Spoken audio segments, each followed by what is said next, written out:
নাপিতকে যদি এখন বলা হয় যে চুল কাটাটা খারাপ জিনিস করো না, তাহলে ও পেটের ভাত জোগাড় করতে পারে। হ্যালো বন্ধুরা, আজকে আমি সেই মানুষটার সঙ্গে দেখা করতে চলেছি যেই মানুষটার প্রতীক্ষায় দীর্ঘ কয়েক মাস কিন্তু অপেক্ষা করে রয়েছিলাম। তো সেটা ফাইনালি পূরণ হতে চলেছে।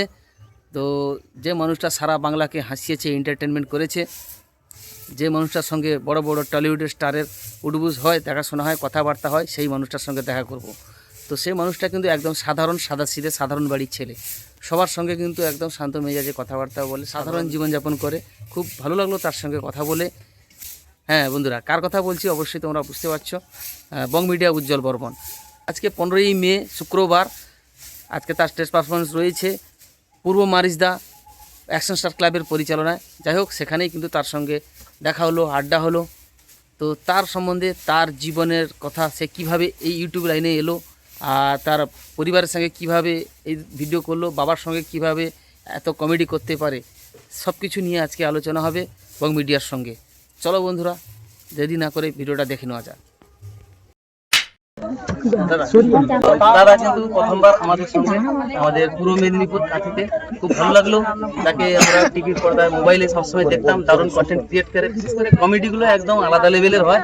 এটা কিন্তু মানতে পারে, গুরুদেব বলতে পারো কমেডি। না একদম, এটা একদম সত্যি কথা। আর সেটা নয়, তবে একটা কথা জিজ্ঞেস করবো যে এই যে কমেডি লাইন বা ইউটিউব লাইনটা, এটা কিভাবে শুরু হলো?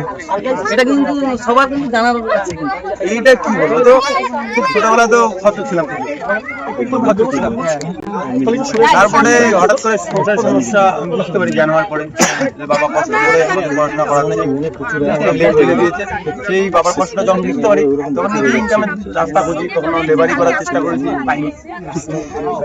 বিভিন্ন কিছু করার চেষ্টা করতে করতে একটা সময় মনোজদের ভিডিও দেখেছিলাম। সেই মনোজদের ভিডিও দেখে হ্যাঁ অবশ্যই তারপরে আমি ক্রিয়েট করে ব্যাক টু দ্য এটা ওটা ক্রিয়েট করে কম্পিউটার। প্রথম কাকে আগে নিয়ে শুরু হয়েছে, একলা না আরো কেউ ছিল? প্রথম আমার জীবনের কষ্টগুলো নিয়ে মোটিভেশনাল ব্যাপার না, এই যে ঠাকুমা ছিল, ওটা তো আমার কম্পিউটার তো হয় 3-4 নাম্বার চ্যানেল। প্রথম দিকে সবার প্রথমে 2-1টা ছেলে ছিল গ্রামে, তারপরে অ্যাঞ্জেল আসলো, তারপরে বাবা আসলো, তারপরে ঠাকুমা আসলো, তারপরে মা ঠাম।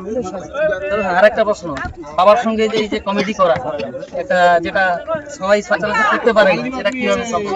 সেই জিনিসটা না করলে আজকে হয়তো বেকার হয়ে পড়ে থাকতাম। আজকে অসুস্থ হলে হয়তো মা বাবাকে প্রাইভেট হসপিটালে নিয়ে যেতে পারতাম না, নিজেও 4 জায়গায় ঘুরে বেড়াতে পারতাম না। অবশ্য 4 টাকাটা পুরনো 4 টাকা সেকেন্ড হ্যান্ড কিনেছি, সেগুলো পারতাম না। ঠিক আছে, ঠিক আছে, ওগুলো করতে হয়েছে। নাপিতকে যদি এখন বলা হয় যে চুল কাটাটা খারাপ জিনিস করো না, তাহলে ও পেটের ভাত জোগাড় করতে পারবে না। তো কমেডি বিভিন্ন জোকার সেজে করতে হয়, সেটা করেছি। তাই বলে এই জায়গাটা পেয়েছি। অনেক কথা বলেছে, এখনো বলে, সেগুলো সবার পেছনে থাকে। মানুষ যখন কথা বলে নেগেটিভ কথা, একটা কথা ভাবি আজকে রাত 3টার সময় বিপদে পড়বো, পরে যে আমার 50 লাখ কেউ আছে, আর কি কথা দোয়া তুলতে হবে জানা। সবাই ভালো থাকতে চায়, খোলা ব্যাপার। Thank you so much. এগিয়ে যাওয়ার কোনো কাপ পাও বুঝে যাবে।